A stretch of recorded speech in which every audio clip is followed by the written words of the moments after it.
Nation, Gabe, and I am here today to bring you another installment of Cricket Convos. Now, competition with myself or with you guys, because I don't have my man Nick with me. As you guys know, Nick is out abroad. He's actually in England as we speak. And, you know, we wanted to share our thoughts on the Ashes, okay? Obviously, everybody after the first Ashes series wants to play Monday morning quarterback, right? You should have done this, you should have done that. Everywhere else now I'm hearing all of a sudden Bazball doesn't work, blah, blah, blah, blah, blah. You did not hear this conversation when Bazball was successful. And I think that, you know, this is a situation where Bazball actually worked relatively well. It was Ben Stokes who failed as captain, and I'm going to get into my thoughts about that. But let's make no mistake about it, all right? This is an Australia team that just absolutely has been on a tear.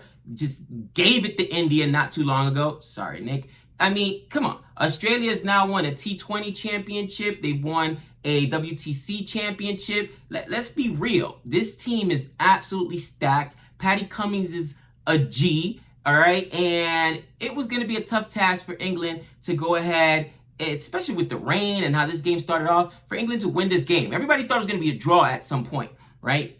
Everybody thought Australia was going to play for the draw, to be honest with you, and we'll talk about that in a little bit. But what really, to me, resonated was, and I want to say it was the same thing with India, if you really think about it, right? In that Australia WTC, you know, you had Paddy Cummins doing Paddy Cummins things, same thing as he did here, leading with by example, leading his team. Nick and I have always talked about how captaincy matters. Captaincy in cricket is probably the hardest job of any professional athlete. You have so much you have on your plate. And the question with captains that are bowlers sometimes is, do they overbowl themselves? Do they underbowl themselves? That was going to be kind of the question with Paddy Cummins. And to this point, he's done a masterful job. I, for one, happen to think that Joe Root might have underbowled himself here, especially in the second innings after Moeen Ali became compromised, right? Moeen Ali gave up a lot of runs. Going back to talking about the captaincy and some of the choices Ben Stokes made there. I mean, again, Australia won by 2 wickets.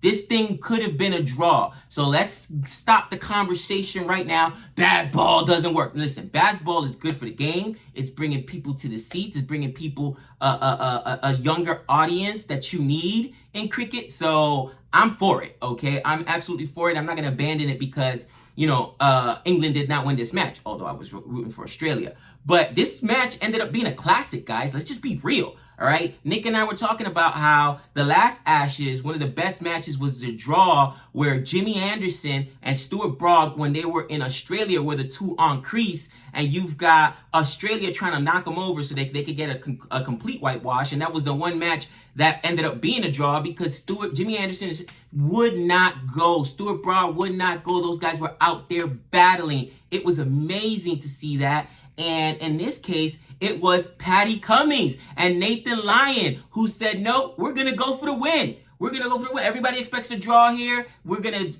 pull a Rashid Pant here and say, not on my watch. I want this win. So it was a classic match from that perspective. And Jimmy Anderson, I'm sorry, not Jimmy Anderson, but Paddy Cummins comes out and absolutely crushes a ball. And it really just, set notice like, no, we're here to win this game. So from that perspective, that's a little bit of that Bazball mentality where they were playing very aggressive while everybody, from Australia's side, I'm saying, where everybody expected them to go ahead and just go ahead and take the draw, right? It's a win in England if you get the draw.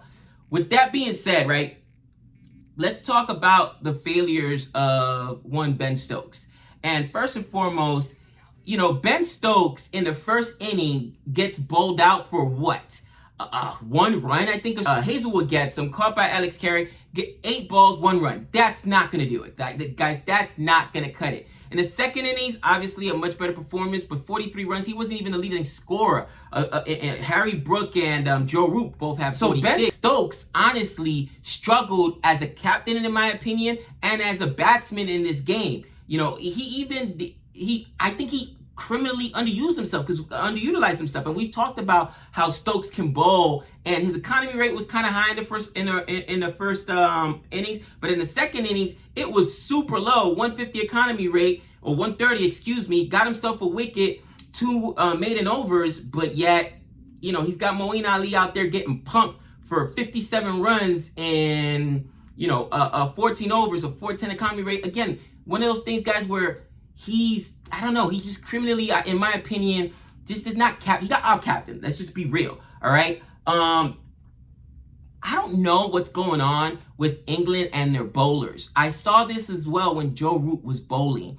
Now, when Joe Root was captain, excuse me, and him and the Stuart Broad relationship came to a head, where the media found out about it, and, you know, that was kind of what caused the friction in the locker room. And can anyone tell me, did I miss something? Why did Jimmy Anderson not bowl in that take that ball in the second innings? Why didn't he take the second new ball? Jimmy Anderson is a GOAT. This guy literally is the all-time leading wicket taker for England. All right, Jimmy Anderson, again, 17 overs to Stuart Broad's 21 overs. They could have easily gotten a couple more overs out of Jimmy Anderson. It wasn't like his economy rate was terrible either. He had a 330 economy rate, much lower than Moeen Ali. I don't not understand the thought there. This is Jimmy Anderson. You're not going to rest on one of the guys that is literally a stalwart for England. There is some kind of, I don't know, just in my opinion, there's some type of either friction or just some type of message is not getting set. Where the bowlers, I feel like in England, it's the bowlers, and then you've got your batsmen, and it's just like a separate locker room at some point for whatever reason.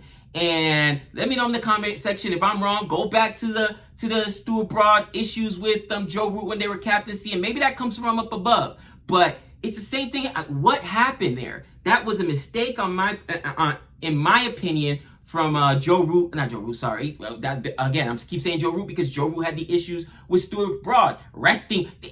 Let's go back to my very first cricket match about 3 years ago. All right, you got England coming off of COVID. Nobody's bowled. Nobody's played. It was West Indies, and I'm a West Indies fan, versus England. England at home, and Stuart Broad does not play that very first match. Gets rested per the English policy. What? Get rested of what? They haven't played. They haven't played. And do you guys remember what happened? That's right. My West Indies absolutely went and beat England at home. Stuart Broad plays the second match. Different story. Gets himself a 3-wicket haul or a 4-wicket haul. England wins the match. Why didn't he play the first match? Again, this has been one of those things where I don't understand. Okay? And maybe everybody was going to say it was a Joe Root thing, right? Well, Joe Root's gone, and now Ben Stokes is here, and in my opinion, under bowling himself, and then a Jimmy Anderson. Unless Jimmy Anderson was hurt or tired or said, I don't want to take the second new ball, when's the last time you've ever seen Jimmy Anderson not take a second new ball? All the commentators were talking about it. So to me, again, I think that Ben Stokes, guys, is and to me, to be fair, he's done a good job since taking over as the English captain, but this time he got out captain. And this is the toughest job in all professional sports. Listen, Ben Stokes is not nearly, this was a closer match. Again, 2 wickets. Could have been a draw. Let's go back to the WTC and talk about India and Australia. All right, guys. It wasn't nearly that. Sharma, in that instance, as a captain, also got out-captained by the Australian captain. So let's just talk about the greatness of Paddy Cummins. Paddy Cummins, again, leading by example, guys. He got himself a 4-wicket haul in that second innings. Got himself the winning runs. I mean, guys, to me, that's the beauty of cricket. The guys that should be saying, okay, let's just survive out here or I'm going to get knocked over. The last Ashes, again, it was Jimmy Anderson and Stuart Broad that would not get toppled and did not allow Australia to get the whitewash at home, would not go down. And then this time it's, once again, the bowlers, Paddy Cummins and Nathan Lyon out there. 44 not out for Paddy Cummins. No, we're going to win. We're not just going to stay here and try to get this draw. It was amazing, guys. It was an amazing match.